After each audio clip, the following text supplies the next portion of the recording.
আসসালামু আলাইকুম ভিউয়ার্স, আশা করি সকলেই ভালো আছেন। তো বাংলাদেশের মার্কেটে অফিসিয়ালি লঞ্চ করা হলো ইনফিনিক্স হট 20s। তো আমি বলেছিলাম স্মার্টফোনটি খুবই ভালো প্রাইসে লঞ্চ হতে যাচ্ছে। তো 19,000 এই স্মার্টফোনটি কিন্তু বাংলাদেশে অফিসিয়ালি অ্যাভেলেবল রয়েছে। তো 19,000 টাকায় স্মার্টফোনটি আমাদের অফার করছে। 13 জিবি র্যাম, সাথে এই ফোনটির ডিজাইন এবং বিল্ড কোয়ালিটি যথেষ্ট প্রিমিয়ামই দেখতে পারবো। এবং এই ফোনটির ডিসপ্লে কোয়ালিটি কিন্তু যথেষ্ট ভালো হতে যাচ্ছে। তো দেখতেই পাচ্ছেন, সাথে থাকছে আবার 120 হার্জ রিফ্রেশ রেট।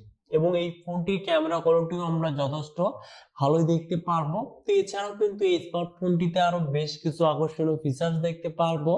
তো এই ফোনটিতে কিছু পজিটিভ দিক এবং নেগেটিভ দিকও কিন্তু রয়েছে। তো এগুলো কিন্তু আজকের এই ভিডিওতে আমরা ইন ডিটেলসে ডিসকাস করতে যাচ্ছি। তো চলুন কথা বাড়াবো না, সরাসরি চলে যাচ্ছি ভিডিওতে। চ্যানেলটিতে নতুন হলে চ্যানেলটিকে সাবস্ক্রাইব করবেন। তো প্রথমেই যদি আমরা স্মার্টফোনটির বক্সটিকে আনবক্সিং করি, তো ফার্স্টে দেখতে পারবো স্মার্টফোনটি, তার নিচে দেখতে পারবো ম্যানুয়াল বক্স, কিছু পেপারস, ব্যাক কভার, তার নিচে থাকছে 18 watt charging adapter and USB type C data cable. তো এই কিন্তু মূলত হতে যাচ্ছে বক্স কন্টেন্ট হিসেবে। তো এবার যদি মুভ করা যায় স্মার্টফোনটিতে, তো এই ফোনটির ফ্রেম এবং রিয়ারে দেখতে পারবো আমরা পলিকার্বনেট ম্যাটেরিয়াল, যেটি কিনা গ্লসি ফিনিশিং এর সাথে আসতে যাচ্ছে। তো দেখতেই পাচ্ছেন ডিজাইন এবং বিল্ড কোয়ালিটি কিন্তু অনেকটাই প্রিমিয়ামই তারা রেখেছে। তো অবশ্যই ডিজাইন এবং বিল্ড কোয়ালিটি আমার কাছে কিন্তু যথেষ্ট ভালো লেগেছে। এবং এই ফোনটির ওয়েট হতে যাচ্ছে 186 গ্রাম এবং থিকনেস 8.5 mm। তো অবশ্যই ফোনটি কিন্তু যথেষ্ট হালকা এবং পাতলাই হতে যাচ্ছে। এবং এই ফোনটি কিন্তু আমরা মোট 4টি কালার ভেরিয়েন্টে দেখতে পারবো: হোয়াইট, পার্পল, ব্লু এবং ব্ল্যাক। তো এবার যদি আসা যায় এই স্মার্টফোনটির পোর্টস এবং বাটনে, তো ডান সাইডে থাকছে ভলিউম আপ এবং ডাউন বাটনের সাথে পাওয়ার বাটন, যেটি কিনা সাইড মাউন্টেড ফিঙ্গারপ্রিন্ট হিসেবে কাজ করবে। বাম পাশে থাকছে সিম ট্রে, যেখানে দুটি সিম সহ একটি মেমোরি কার্ড ইউজ করতে পারবো। উপরে কোনো কিছুই থাকছে না। নিচে থাকছে 3.5 mm audio jack, 5 mm microphone, USB type C port এবং স্পিকার গ্রিল। তো এবার যদি আসা যায় এই স্মার্টফোনটির ডিসপ্লে সেকশনে, তো এখানে আমরা ফুল ডিসপ্লে প্যানেল দেখতে পারবো। এবং এই ডিসপ্লে টপ মিডল সেন্টারে দেখছে 500, এবং চিন এবং বেজেস কিন্তু যথেষ্ট ন্যারোই হতে যাচ্ছে। এবং 6.78 inches IPS LCD display panel দেখতে পারবো, যার রেজলিউশন ফুল এইচডি প্লাস। সাথে থাকছে 120 হার্জ রিফ্রেশ রেট এবং 500 নিটস ব্রাইটনেস দেখতে পারবো। তো অবশ্যই ডিসপ্লে কোয়ালিটি কিন্তু যথেষ্ট এখানে তারা আপডেটই করেছে। বিশেষ করে 120 হার্জ রিফ্রেশ রেট তারা দিয়েছে। এবং মিডিয়া কন্টেন্ট গুলো অফ করতে চাচ্ছেন যারা কিনা, তো কালার কন্ট্রাস্ট ব্রাইটনেস সকল কিছু কিন্তু ভালোই তারা করেছে। তো অবশ্যই ডিসপ্লে কোয়ালিটি আমার কাছেও কিন্তু ভালো লেগেছে। তো এবার যদি মুভ করা যায় এই স্মার্টফোনটির পারফরমেন্স সেকশনে, তো অ্যান্ড্রয়েড ভার্সন 12 এর সাথে এক্সওএস 2 রান করবে। তো অবশ্যই এখানে কিছু ব্লুটুথ থাকবে। এবং মিডিয়াটেক হিলিও G96 চিপসেট দেখতে পারবো, জিপিইউ মার্জি 57MC2।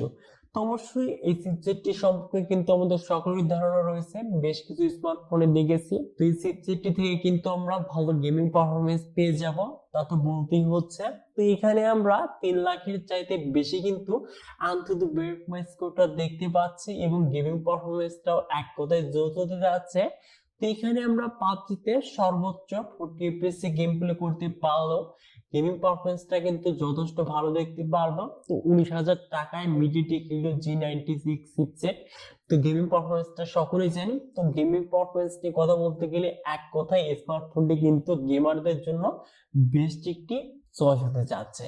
এবং এখানে কিন্তু আমরা আবার ভার্চুয়াল র্যাম দেখতে পারবো, মানে 8 জিবির সাথে 5 জিবি ভার্চুয়াল র্যাম। তো 13 জিবি কিন্তু র্যাম হয়ে গেল। তো এবার যদি মুভ করা যায় এই স্মার্টফোনটির ক্যামেরা সেকশনে, তো রিয়ারে দেখতে পারবো ট্রিপল ক্যামেরা সেটআপ, যার মেইন ক্যামেরাটি 50 মেগাপিক্সেল, যার অ্যাপারচার হলো 1.6, সাথে থাকছে 2 মেগাপিক্সেল ডেপথ এবং 2 মেগাপিক্সেল ম্যাক্রো লেন্স। তো স্মার্টফোনটির মেইন ক্যামেরা দিয়ে আমরা 2K ভিডিও সর্বোচ্চ 30 fps এ রেকর্ড করতে পারবো। এবং ফ্রন্টে থাকছে 8 মেগাপিক্সেল সেলফি ক্যামেরা। তো স্মার্টফোনটির মেইন ক্যামেরার পিকচার গুলো দেখতেই পাচ্ছেন। তো ডিটেলস, ডাইনামিক রেঞ্জ, কালার সকল কিছু কিন্তু ঠিকঠাকই রয়েছে। যদিও আমার কাছে কালার কিন্তু একটু বুস্টলেটি মনে হয়েছে, এবং কিছু কিছু জায়গায় কিন্তু আবার ভালোভাবে কাজ করছিল। এবং নাইট মোডের পিকচার গুলো কিন্তু দেখতেই পাচ্ছেন। তো অবশ্যই ক্যামেরাতে তারা কিন্তু কাজ করছে, এটা কিন্তু ভালো বিষয়। তো তো একদম যে ভালো ক্যামেরা কোয়ালিটি তা কিন্তু বলবো না। তো এখানে তারা যে কাজ করছে এর জন্য কিন্তু আমার কাছে এর ক্যামেরা কোয়ালিটি যথেষ্ট ভালোই মনে হয়েছে। তো অবশ্যই ক্যামেরা কোয়ালিটি এভারেজ বলা যায়। তো এবার যদি মুভ করা যায় এই স্মার্টফোনটির কমন ফিচার্সে, তো এখানে আমরা ডুয়াল স্পিকার দেখতে পারবো এবং সকল ধরনের কানেক্টিভিটির সাথে সকল ধরনের সেন্সর থাকছে এবং সিকিউরিটি চিপে দেখতে পারবো সাইড মাউন্টেড ফিঙ্গারপ্রিন্ট স্ক্যানার, যেখানে যথেষ্ট ফাস্ট স্পিডে লক এবং আলাদা হতে যাচ্ছে এবং সাথে থাকছে 5000 মিলি এম্পিয়ার ব্যাটারি, যেটি কিনা 18 ওয়াট ফাস্ট চার্জিং সাপোর্টেড। তো একদিনের চাইতে কিন্তু বেশি ব্যাটারি ব্যাকআপ পেয়ে যাবো এই স্মার্টফোনটি থেকে। তো এবার যদি মুভ করা যায় এই স্মার্টফোনটির প্রাইসে, তো এই ফোনটির 8GB 128GB ভেরিয়েন্টের অফিসিয়াল প্রাইস রাখা হয়েছে 19,000 টাকা। তো অবশ্যই 19,000 টাকায় স্মার্টফোনটি কিন্তু আমাদের ভালো কিছু অফার করছে। তো সকল কিছু যে ভালো তা কিন্তু বলা যায় না, তো কিছু পজিটিভ এবং নেগেটিভ দিকও কিন্তু রয়েছে। তো নেগেটিভ সাইডে আসলে এখানে সেকেন্ডারি নয়েজ ক্যান্সেলেশন কিন্তু থাকছে না এবং ক্যামেরাতে একটু যদি আউটার লেন্স দিত তাহলে কিন্তু ভালো হতে পারতো এবং এখানে আমরা 18 ওয়াট চার্জিং অ্যাডাপ্টার দেখতে পারবো।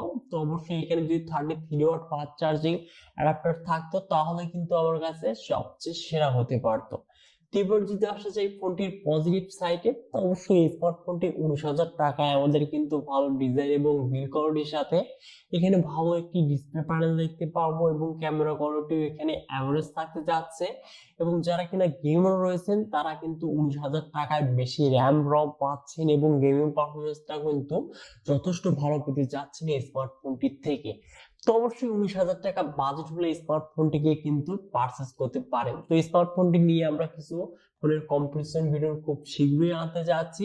তো স্মার্টফোনটি আপনাদের কাছে কেমন লেগেছে তা অবশ্যই ভিডিওতে লাইক করে কমেন্ট করে জানিয়ে দিবেন। আর আমাদের এই চ্যানেলটিতে নতুন হলে চ্যানেলটিকে সাবস্ক্রাইব করে হয়ে যাবেন ফ্যামিলির একজন নতুন সদস্য। সো ভিউয়ার্স, দেখা হচ্ছে শীঘ্রই নতুন কোনো ভিডিও নিয়ে।